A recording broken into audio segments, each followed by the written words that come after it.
Hey everybody, this video is called The Truth Hurts, and I'm going to read from 2 Chronicles chapter 18, verses 1 through 8, starting out. It says, Now Jehoshaphat had riches and honor and abundance, and joined affinity with Ahab. And after certain years he went down to Ahab to Samaria, and Ahab killed sheep and oxen for him in abundance, and for the people that he had with him, and persuaded him to go up with him to Ramoth-Gilead. And Ahab king of Israel said unto Jehoshaphat, king of Judah, Wilt thou go with me to Ramoth-Gilead? And he answered him, I am as thou art, and my people as thy people, and we will be with thee in the war.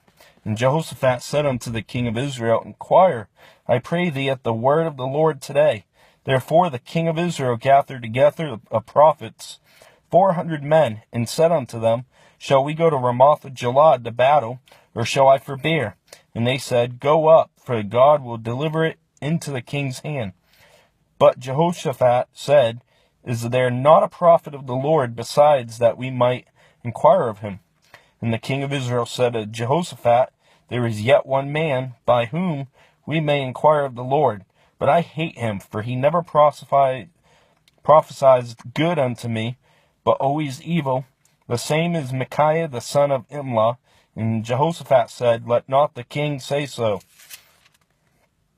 And the king of Israel called for one of his officers, and said, Fetch quickly Micaiah the son of Imlah. So here we have Jehoshaphat. We see in the very beginning that he's a well-off man, very wealthy. And Jehoshaphat became allies with Ahab. And Ahab requested Jehoshaphat to team up to go to Ramoth-Gilead together. And Jehoshaphat decided in the end to seek God's will.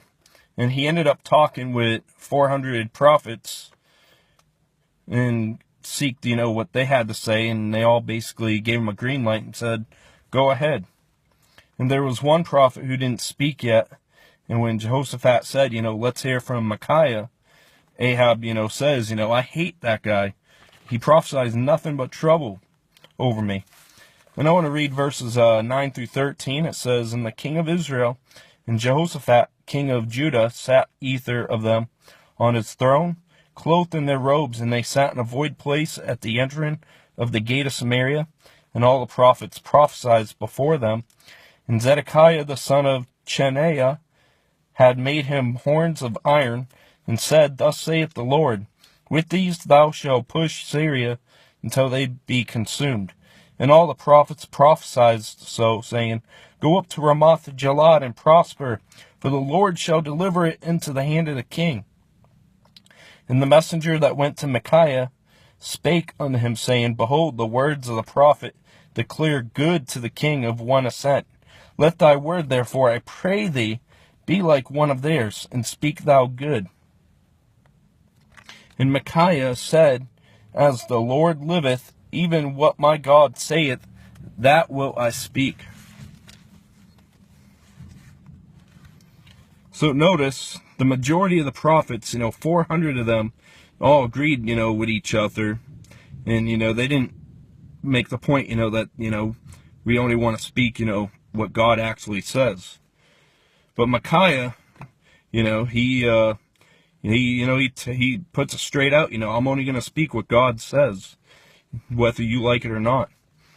And when the true prophet of the Lord speaks, he must speak God's truth.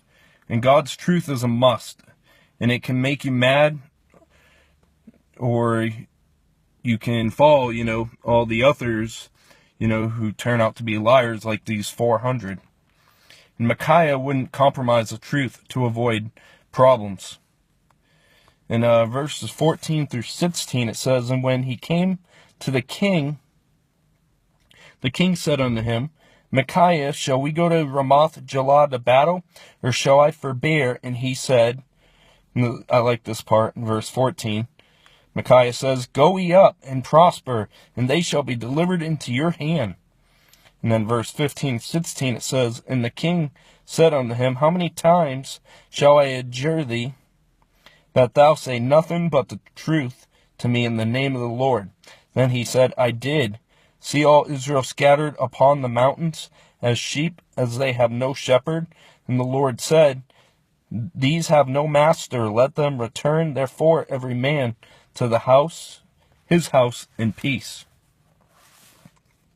So Micaiah knew what Ahab wanted to hear, so he used a little bit of sarcasm before he told him the actual truth in verse 16. In verses 17 through 22, it says, And the king of Israel said to Jehoshaphat, Did I not tell thee that he would not prophesy good unto me, but evil?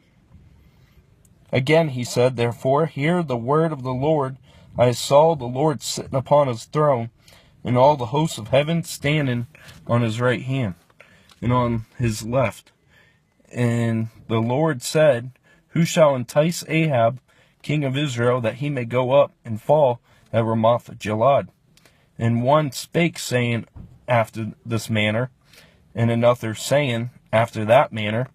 Then there came out a spirit and stood before the Lord, and said, I will entice him. And the Lord said unto him, Wherewith? And he said, I will go out and be a lying spirit in the mouth of all the prophets.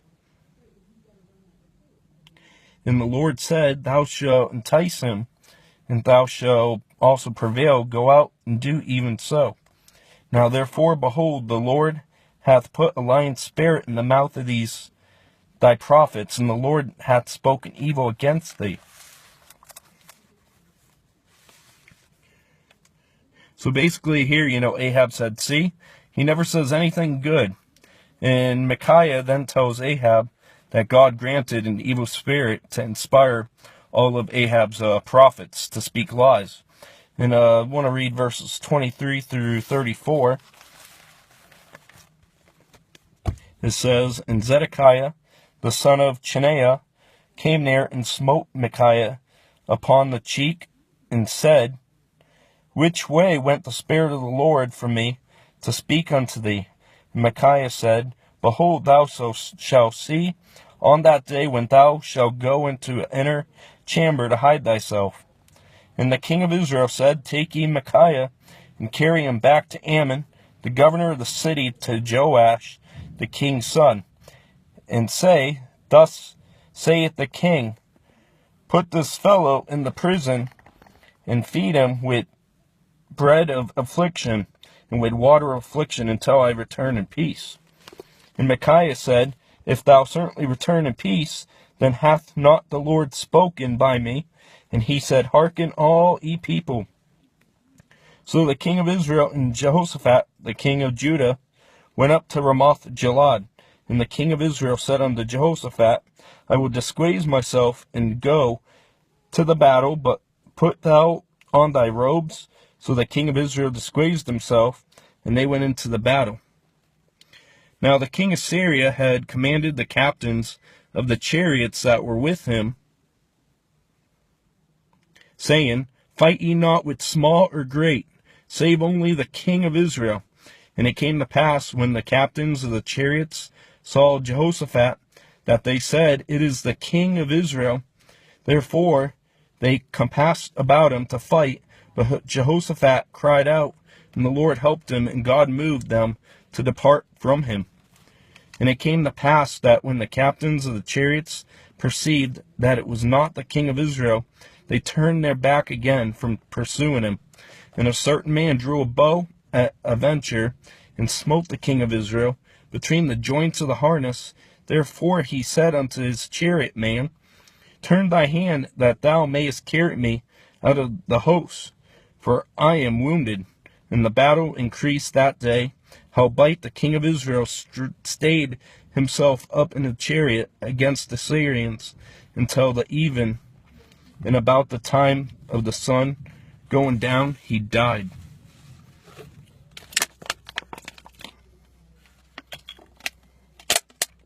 So, like many who speak the truth, Micaiah was assaulted. And in Micaiah says in verse 27, mark my words. A true prophet will always say, test me. They never say, just believe my words.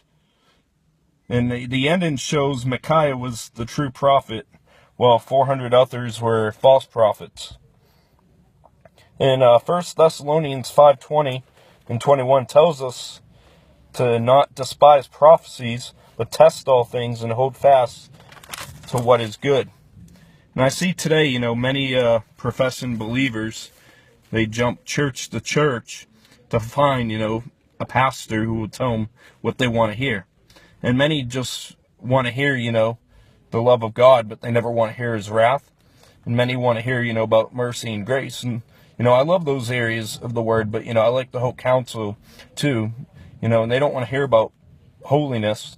And, I'm not here to please people or be popular. And I will stand, just like Micaiah, with God's word, even if it angers people in the church or others clinging to their denominations or other preachers or those, clinging to their sin and darkness. And the truth is, the truth sets people free. Jesus said that in 8:32, that he's the truth. And Ahab's men wanted Micaiah to give encouragement and be in unity with the other prophets. And likewise, we cannot tolerate lies to keep unity. And I want to read from 2 Timothy chapter 4.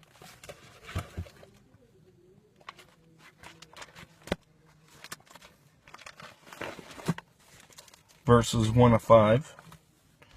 It says, I charge thee, therefore, before God and the Lord Jesus Christ, who shall judge the quick and the dead at his appearing in his kingdom. Preach the word, be instant in season, out of season, reprove, rebuke, exhort with all longsuffering and doctrine. For the time will come when they will not endure sound doctrine, but after their own lusts shall they heap to themselves teachers having itching ears, and they shall turn away their ears from the truth, and shall be turned into fables. And watch thou in all things, endure afflictions, do the work of an evangelist, make full proof of thy ministry. So we must, preach the truth and correct, rebuke, and, encourage each other. And many will follow their lusts and look for teachers who will tell them exactly what they want to hear, kind of like Ahab. And they will reject the truth. And, all of us, we are called, though, to push through this madness. And the truth standards will suffer. We need to recognize that. And I want to end, with Acts 17, verse 11. And it basically tells us, that the Bereans listened to Paul's message every day. And they would search the scriptures daily to ensure it was so. So they didn't just take Paul's word over it. They searched the scriptures. And, likewise, we need to test everything and everyone. And that includes me. And like Pastor Greg Locke said, he's doing a sermon series on false teachers out of 2 Peter chapter 2.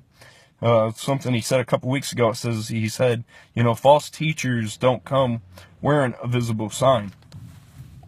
We got to keep that in mind. There's going to be a lot of truth mixed in with what they say and preach. But, we need to test everyone. You need to test me. You need to test your pastor. You need to test whoever you listen to. And I just want to thank you for the 14 minutes and hope you have a great night.